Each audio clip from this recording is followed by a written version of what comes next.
Bismillahirrahmanirrahim.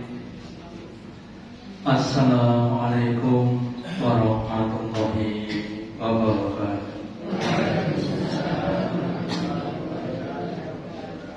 Alhamdulillah, alhamdulillahilladzi at'amana bi ni'matil imani wal islam. Asyhadu an la ilaha illallah wahdahu la syarika lah wa asyhadu anna Muhammadan abduhu wa rasuluhu la nabiyya wa la rasula ba'da.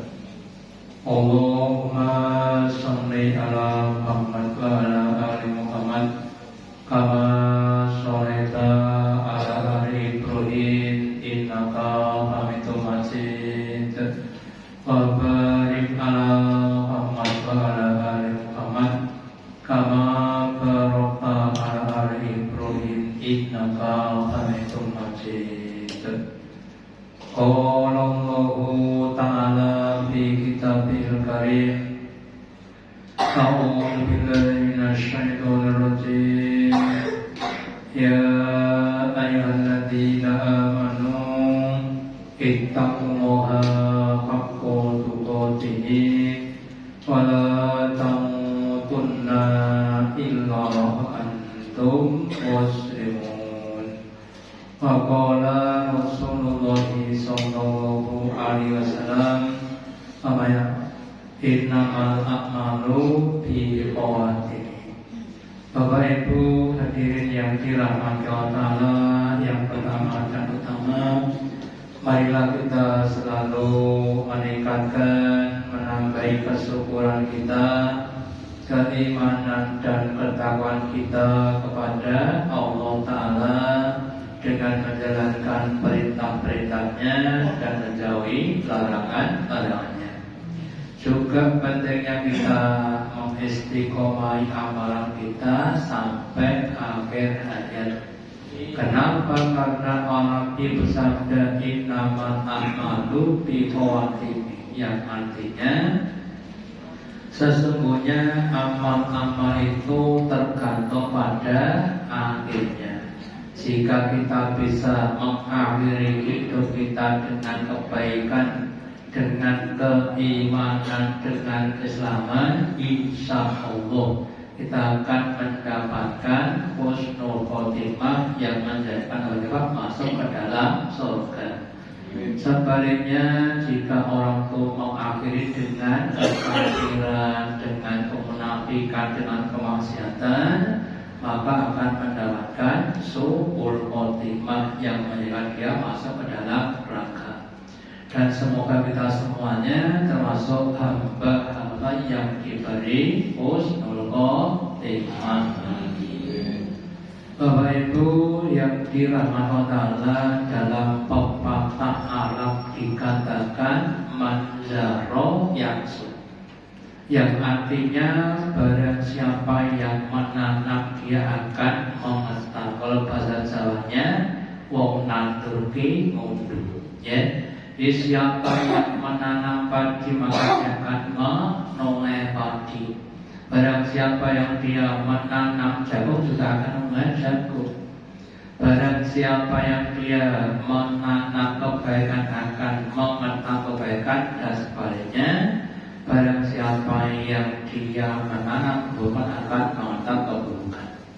Nah, kemudian kalau kita itu menanam ketakwaan, kira-kira buahnya apa?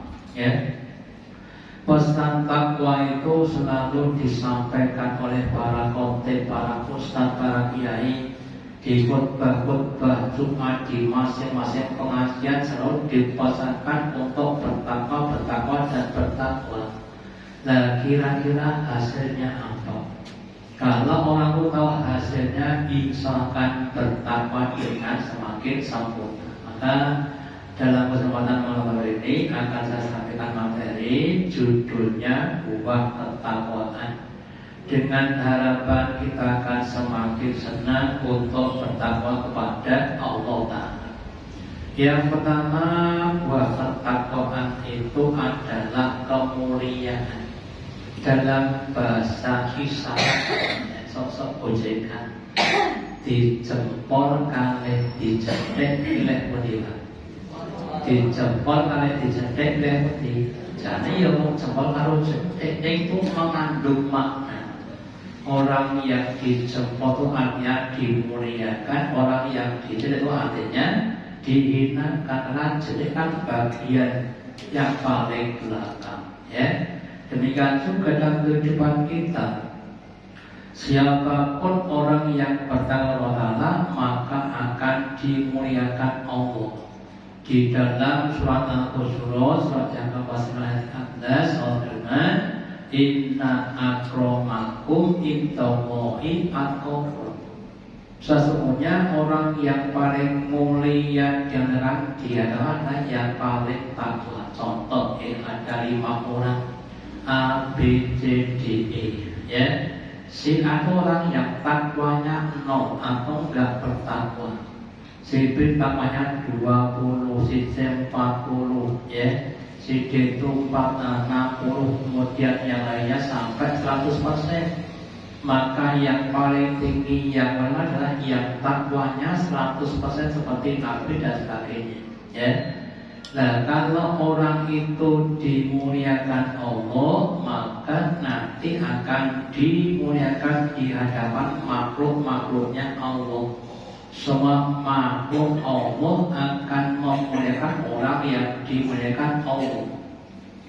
Dalam suatu hadis qudsi disebutkan bahwa Ibu ketika Allah mencintai kepada hambanya maka Allah perintahkan kepada Jibril, wahai Jibril, umumkanlah kepada seluruh penduduk langit dan bumi untuk mencintai hamba yang aku cintai. Maka semua makhluk yang ada di langit dan bumi akan memberikan mata pada orang yang dicintai oleh Allah. Dalam bahasa kemudian ada yang mengatakan suket godok dan direma waktu rema membantu yang memberikan manfaat kepada orang yang dicintai Allah. Sebaliknya orang yang dibenci Allah itu Allah juga berkata kepada Jibril, wahai Jibril, aku telah benci kepada hambaku yang namanya ini ya. Maka umumkan kepada penduduk langit dan bumi supaya mereka membenci kepada orang yang aku benci. Janganlah orang lain, istrinya anak jadi orang yang benci kepada orang tadi. Makanya kalau kita ingin dimuliakan manusia maka kita menjadi orang yang bertakwa. Karena dengan takwa kita adalah kemudian orang-orang akan melihat kepada kita. Jadi maksudnya berusaha untuk semakin takwa Allah supaya kita menjadi orang-orang yang bertakwa. Terus kemudian yang kedua Bapak Ibu, kalau orang itu mau bertakwa maka Allah akan menghapus dosa-dosanya dan memberikan pahala yang besar. Di dalam surat At-Tolak surat yang ke-65 ayat yang kelima Allah berfirman, "Wayattaqillaha barang siapa yang bertakwa Allah yukafir anhu sayyi'atihi Allah akan mengkifarati, Allah akan menghapus, Allah akan memusnahkan sayyi'atnya, dosa-dosanya, kesalahan-kesalahannya. Maupun rahmatnya sangat-sangat besar. Wa yu'tilahu ajran dan Allah akan mengagungkan, membesarkan pahalanya." Dalam sholat dikatakan apa itu bahwa al-insanu al-mutawanisnya ya, manusia itu tempatnya salah dan lupa. Tiap hari kita selalu salah dan salah yang bukan suatu dosa-dosa. Lah dosa-dosa itu kalau tidak dihapus Allah maka akan menimbulkan berbagai macam musibah. Musibah pribadi wujud sakit, atau yang lainnya. Musibah secara jamiah kadang adanya bencana alam, wabah, penyakit dan sebagainya. Itu sebabnya karena dosa-dosa atau sayyi'at. Ya. Kemudian kalau kita mau bertakwa maka pahala akan dibesarkan. Allah akan memberikan pahala yang semakin besar. Contoh ada 3 orang ABC, ya, dia itu sama-sama membaca Al-Quran, yang dibaca surat yang sama, tempatnya jejer, ya, jumlahnya sama. Tapi kalau tingkat takwanya beda, itu nanti pahalanya juga berbeda. Yang paling besar adalah yang paling bertakwa. Kenapa? Karena orang yang bertakwa itu kalau beramal biasanya lebih besar atau lebih mendalam daripada yang tidak takwa. Ya, saya contohkan lagi, kita contoh lagi. Sama-sama sholat di masjid yang sama, imamnya sama, yang dibaca sama, tapi kalau orang itu bertakwa maka dia itu bisa memahami arti dan bacaan sholat. Semakin takwa semakin dia bisa lebih khusyuk dibandingkan yang tidak bertakwa. Sedangkan yang kurang takwa maka biasanya itu bahkan tidak bisa khusyuk. Sehingga sekali lagi, kalau semakin takwa semakin khusyuk sholatnya akan semakin besar pahalanya. Untuk yang lainnya, ya, orang infak, ya, semakin takwa dia akan semakin ikhlas, ya. Yang penting diterima Allah. Besar itu adalah urusan belakang, gitu. Sebenarnya yang tidak takwa kadang-kadang masih digoda setan. Saya itu nyumbang 100.000 kok nggak dicatat oleh panitia. Panitia jadi pilot, dan artinya mereka masih kurang ikhlas. Makanya dengan adanya takwa itu nanti Allah akan berikan berbagai macam petunjuk-petunjuk, sehingga kita akan bisa menunaikan amal-amal dengan lebih pas, dengan lebih benar, dengan lebih baik. Ya, lagi kalau nggak bertakwa itu kadang yang diberikan bukan pahala, tapi wah, rasa sholat nang kono nek waca doa-doa kesuwen, ya. Itu kenapa? Yang diminta adalah pekerjaan, ya. Kita contohkan lagi, kita contoh lagi. Orang itu kalau bermanfaat dengan profesional akan menghasilkan hasil yang baik. Ada 2 tukang batu, ya. Satu tuh iso-isoan, itu adalah profesional. Lah orang yang kerja dengan isola biasanya sembarangan kerjaannya, itu yang penting tadi. Nah, orang yang profesional biasanya adalah mencari kualitas. Lah orang-orang yang profesional, jadi semakin takwa ibadah orang itu semakin profesional, mengerjakan pekerjaan biar dengan kualitas yang tinggi. Contohnya Nabi Ibrahim, Allah sampai mengatakan wa Ibrahim alladzi wafa, dan Ibrahim orang yang selalu menyempurnakan amalannya.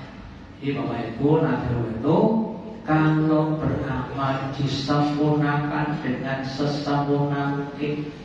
Kalau dalam bahasa itu nilainya 100 utuh, bukan 95, bukan 9, 100 utuh, ya, 100 bulan, bukan pakai kurang. Makanya ngomong semuanya berusaha untuk menjadi orang-orang yang bertakwa dengan menjalankan perintah-perintahnya yang wajib, yang sunnah, yang fadilah, monggo dilazimi, ya. Pertama yang fadilah, mencarilah amal-amal yang fadilah, yang punya keutamaan di atas orang-orang yang utama. Jangan sampai cuma wajib saja tidak sempurna, ya. Sudah makan segodok, segodok yang cirotok mahubara, ya. Akhirnya juga tidak enak, ya. Lagi usahakan untuk amal yang baik dan menghindari larangan Allah yang haram, ya, yang makruh atau yang maaf saja tidak mempel, harus dihindari. Meskipun yang boleh tapi kalau nggak mempel ya kita hindari, ya.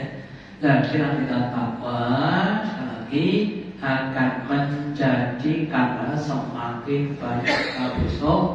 Ketika kita mendapatkan batu diamond, kita akan menjadi orang-orang yang puas, ya, orang-orang yang lega hati kita karena kita besar. Beda dengan kalau kita itu maaf saja palanya kecil, boleh pas ngomong sidik kita kerja aku kasih salah ngawur dan sebagainya, namanya tidak sama. Ya kalau saya sampaikan, sama-sama sholatnya di masjid yang sama itu nanti maknanya bisa berbeda-beda. Banyak faktor yang mempengaruhi. Pertama, satu berpengaruh. Yang pertama adalah memang beda pahalanya, bacaannya juga beda, khususnya juga beda. Jadi mari kita usahakan untuk semakin sempurna. Kemudian yang ketiga itu Bapak Ibu, bahwa kalau kita itu bertakwa, Allah akan memberikan makrojat atau jalan keluar dan memberikan rezeki dari arah yang tidak disangka-sangka. Ada orang yang berpendapat bahwa hidup adalah rangkaian masalah. Sejak bangun tidur sampai tidur kembali, sejak lahir sampai mati, rangkaian masalahnya banyak sekali. Masalah ekonomi gue, wis tanggal tadi ibu, keluarin korban untuk kuat masalah kesehatan, yuswane pun pindah bagus.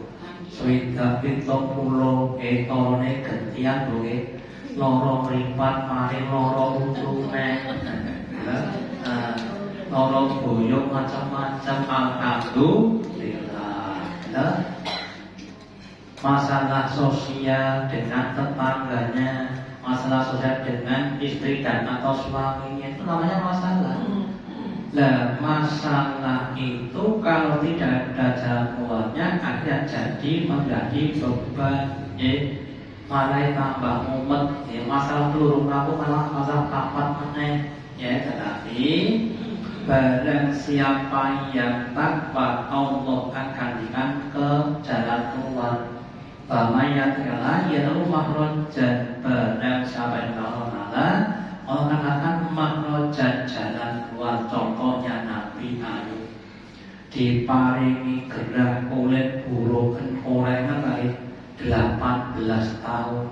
Sing nyawang wis ora tekan, sing nyawang wis ora tegel, sing nyawang tegel, sing lakoni tegel pribu. Diparingi kesabaran yang sabar itu lebih besar daripada sakitnya, tidak masalah.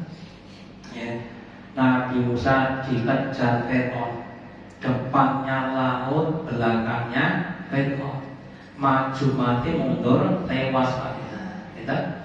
Terus gimana makrojanya? Mudah sekali. Wahai Musa, jadi kalau bahkan pukulkan tongkatmu ke laut jadi solusi. Itu nggak masuk akal, iya, tapi itu terjadi.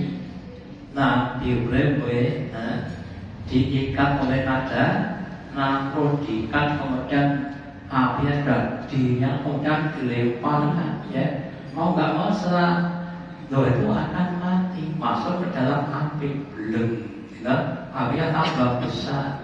Allah kasihkan solusi, Allah perintahkan kepada api untuk menjadi dingin, selesai.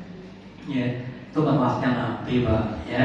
Pas kita yang umpamanya ada masalah anaknya, maksudnya kalau pas diberi anak yang nakal, senang apa senang Pak? Anak nakal senang apa senang? Mergone sing dipanen uang kosongnya boten ganjaran. Semakin abon itu gaya semakin kata. Alhamdulillah paringi anak nakal, ganjarannya gede. Aslinya pakai hujannya ulang. Kalau dikasih sabar kan tidak masalah, kasih sabar itu tidak masalah. Diparingi loro, tapi itu kalau dikasih sabar tidak masalah. Bahkan Bapak Ibu, ada seorang Nabi Ayub berkata, saking banyaknya korek ada ulatnya. Ulatnya itu sampai jatuh. Diambil, kamu jangan di situ nanti kamu mati. Masuk sini, ngeblok dulu. Itu sakit sampai hari itu. Akhirnya langsung digites. Nah, itu karena apa? Dikasih sahabat, tak masalah. Atau Bapak Ibu ada misalnya sosial lainnya. Ini saudara tadi di mana di Palestina ini, ketika Israel mengebom pusat tangki air, tanah itu diubah dua. Akhirnya apa? Banjir, ada tampung untuk minum. Karena sekarang air tidak ada. Orang turunkan hujan, kemudian dia narik pakai, kemudian dia bisa minum lagi. Bahkan kemudian di lorong-lorongnya itu diairi oleh Israel bendom mati kan. Kemudian tidak begitu. Jadi ada selalu jalan itu. Semakin takwa mahkota itu semakin aneh, semakin tidak masuk akal, semakin takwa tadi. Kemudian baru berkatalah kasih dan Allah akan memberikan rezeki min haitsu la yahtasib. Mungkin saja termasuk saya. Kadang-kadang sok-sok masih banyak kesalahannya dalam kita menggalakkan rezeki. Contohnya begini, yang jadi petani itu sing digantongi sing dijalani rezeki ini. Sing dadi petani yang dijagake rezeki dari mana? Hasil panen. Sing dadi pegawai gaji, sing dadi pedagang. Gitu. Terus enggak boleh gitu. Tanggal juga kepada orang. Allah mampu memberikan rezeki dari Allah yang dari anak. Nandur panen wis ajeng panen pangan tikus prasido panen. Terus jadi umat wis diragati tek pirang-pirang yuto entekane mung dipangan tikus. Terus bukan HP dan SMS isore dan setrum, bukan setrum, tapi setrum transfer. Pak ente sekadin atau 10 juta, alhamdulillah. Allah mampu memberikan kesiapan hewan anaknya. Makanya jangan menjadi pada pertanian. Meskipun dia seorang petani cuma jalan saja. Yang jadi pegawai juga begitu. Jangan jaga gaji tapi dari orang. Orang mau mendapat dari yang lain.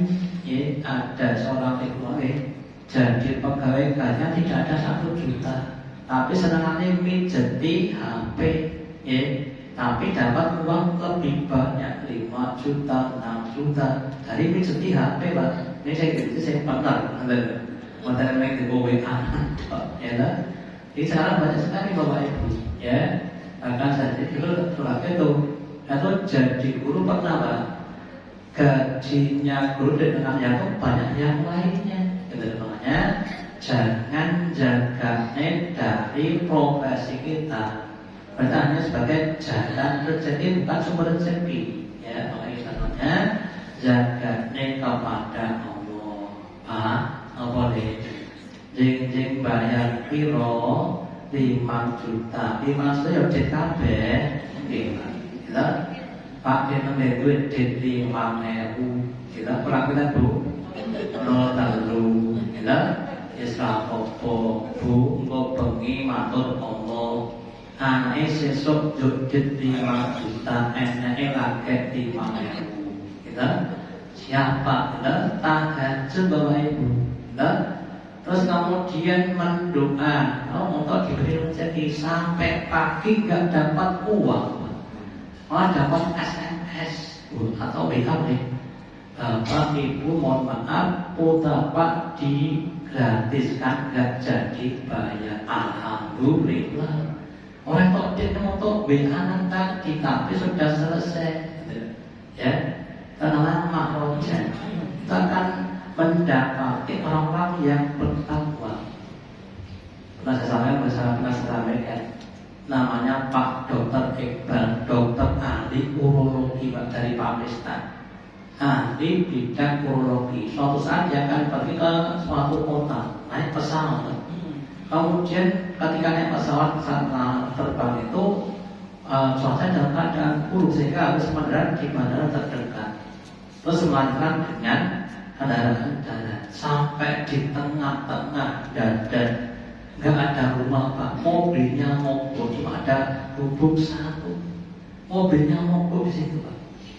Kemudian dia turun dari mobil, payungan, kemudian dia ngeyop di rumah gubuk tadi. Adanya seorang nenek yang sudah tua. Mbak, menurut ngeyop mobil Pak mogok. Kemudian dia lihat di dalamnya, loh, ada anak. Itu siapa Mbak? Itu cucu saya. Ya kenapa? Dia sakit apa sakit ini Pak? Katanya nggak ada yang bisa menyiapkan dasar Pak Dokter Iqbal yang rumahnya jauh, biayanya mahal. Kemudian saya tidak mau bahkan begitu. Ya, saya itu Pak Dokter Iqbal. Ya, kemudian disembuhkan oleh ibu. Karena neneknya itu orang yang bertakwa. Mendatangkan dokter harus naik pesawat, harus naik mobil di tempat yang sunyi tadi, datang sampai situ. Gitu. Karena takwanya neneknya tadi. Gitu. Itu terjadi Bapak Ibu. Ya makanya Bapak ini jangan sampai kita tidak takwa. Ya kemudian kita harus meningkatkan takwa lagi, biar mendapatkan makhrajat dari yang tidak disangka-sangka. Tapi kalau kita nggak takwa Bapak Ibu, ya akhirnya apa? Akhirnya kita itu kemudian ya sudah ada masalah, banyak hal nggak selesai, hatinya nggak sabar, yang kelima juga tambah membuat tambah ke merokok, tambah tambah paling kita kalau kita tambah itu yang sekitarnya akan dijadikan yang konsumsi. Ya Bu, mohon maaf saya sakit ya, nggak bisa kerja, nggak bisa ngasih gaji, nggak apa-apa. Yang penting kita bertakwa, gitu. Jadi mana bukti mesti rasa bukti tempe nak sekotok ya alhamdulillah, ya. Kita kan bisa seperti itu, ya. Terus kita lanjutkan, ya. Terus kemudian yang berikutnya, orang yang bertakwa itu orang akan menjadikan, ya, menjadikan urusannya yang susah itu jadi mudah. Di surat Al-Qur'an dikatakan bahwa dan rumit amri yusron, barang siapa yang takwa akan menjadikan perkara yang susah itu jadi mudah. Kemarin pakai saya pas ke sekolah tuh, kemudian pakai motor sampai di tempat, kemudian saya matikan Pak. Kuncinya tuh nggak bisa diambil Pak. Oplak nggak bisa diambil, ya. Kemudian saya bilang sama teman saya, tak nanti disemprot dulu pakai minyak, pakai oli. Oh ya, jadi saya kemudian masuk kelas, kemudian disemprot, ya. Kemudian saya datang, plak, wah iso, gitu. Ya ada solusi, gitu, ya. Perkara yang susah itu jadi mudah. Ngandani anak, ngajarnya kalau masuk Pak Gianto dari pusat ini. Ulang anak-anak milenial, adabnya sangat-sangat kurang sekali. Kita kalau dulu kalau tahun 70 kita masuk kelas kemudian dulu sedeku, sekarang nggak sedeku pakai ampun bahasa Jawa dulu tak tempat sih bahasa ini kandani kadang-kadang malah kandani, ya makanya maaf dibuka kesabaran.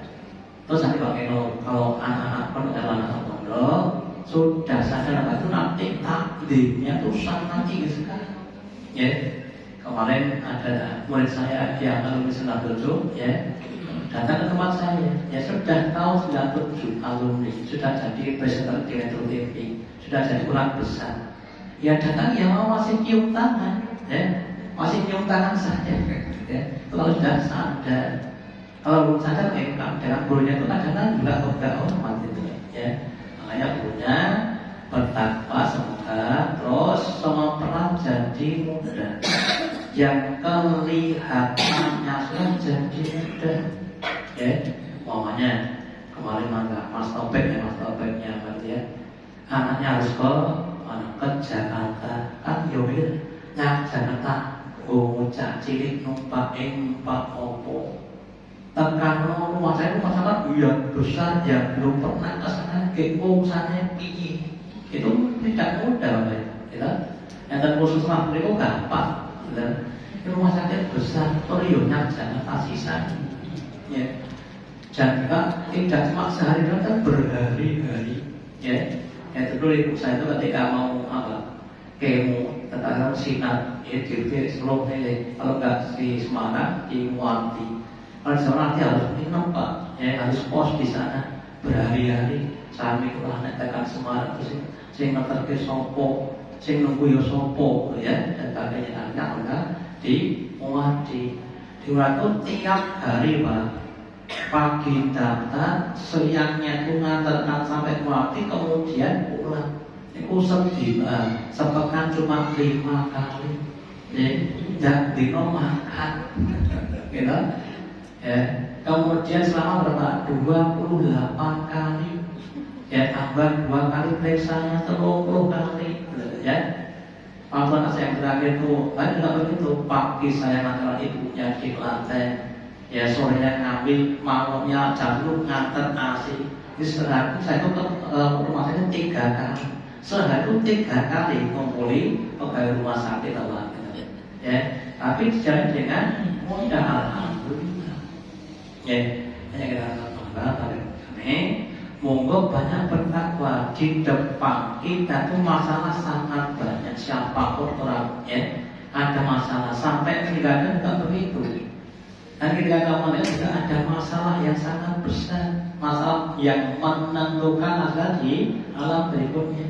Ya, sekarang yang baca lahir kan mudah, karena kalau mau meninggal itu tidak mudah. Makanya dengan takwa kita, mari kita semuanya berat untuk semakin takwa. Dan kemudian supaya takwa bagaimana? Ada titiknya, ya. Bagaimana supaya kita bisa bertakwa? Yang pertama adalah kita harus banyak bertobat. Nabi bertobat sehari minimal 100 kali. Nabi itu dengan ucapan astaghfirullah wa atubu ilaih. Aku minta ampun kepada dan tobat itu 100 kali. Nah kita akan dosanya lebih banyak, itu astagfirullah wa atubu ilaih itu yang pertama. Yang kedua, kita harus memperbanyak amal dengan syarat-syaratnya. Dipenuhi syarat-syarat yang utama supaya bisa berada pada tingkatan yang lebih tinggi. Ya, ketika kita mau sholat syaratnya apa? Syaratnya harus berwudunya yang baik, nutup aurat pakai pakaian yang baik, ya. Kemudian kita menghadap kiblat adalah dengan yang baik, ya. Sehingga satu tobat ini akan menjadi amal yang utama. Nah kalau syaratnya tidak terpenuhi, ya termasuk ini, termasuk misalnya di kadang-kadang kita itu sok-sok itu kadang-kadang nggak mau reposo sedikit, ya kadang-kadang tidak sempurna, ya makanya lagi perbanyak syarat-syaratnya. Kemudian pentingnya kita tawadhu, ya rendah hati, rendah kita merasa kita itu amalnya masih sedikit. Meskipun sudah banyak kita merasa sedikit, jangan sampai terbalik. Amal sedikit kemudian itu namanya kan orang sombong. Orang itu namanya banyak tapi merasa sedikit. Ada seorang kiai berkata, nah kepada muridnya besok kalau kau masuk dan tidak menjual saya, tolong datang kepada Allah. Itu hanya ngomong begitu, ya. Dan kalau muridnya masuk surga kan tidak nanti masuk surga kan begitu. Ya, saya kadang-kadang ditanya, Ustaz puasa? Iya karena dosa saya masih banyak. Oh ya jangan gitu toh. Kenapa? Nah, masuk kakek dosa kok, ya. Lebih baik merasa kebanyakan dosa daripada merasa tidak punya dosa. Terus istiqomah, ya kita usahakan Bapak Ibu amal kita itu dengan istiqomah sampai akhir hayat. Ya, ngaji kita maksudnya mau ngaji ini harus istiqomah sampai akhir hayat, baca Qur'annya dan sebagainya. Lah kalau belum bisa kita berdoa karena Allahumma ini asal istiqomatan ya Allah, berilah kepada kami keistiqomahan supaya bisa istiqomah. Ya meskipun namanya bukan istiqomah, gitu, tapi awalnya tetap istiqomah. Ya kemudian kita usahakan dengan ikhlas. Ya usahakan amal kita niatkan hanya mencari balasan dari Allah. Ya nanti dari itu semuanya insya Allah akan diberi tambah takwa, tambah tinggi kita, tambah mudah kita, dan semuanya menjadi Allah yang semakin bertakwa. Demikian yang saya sampaikan kepada masalahnya.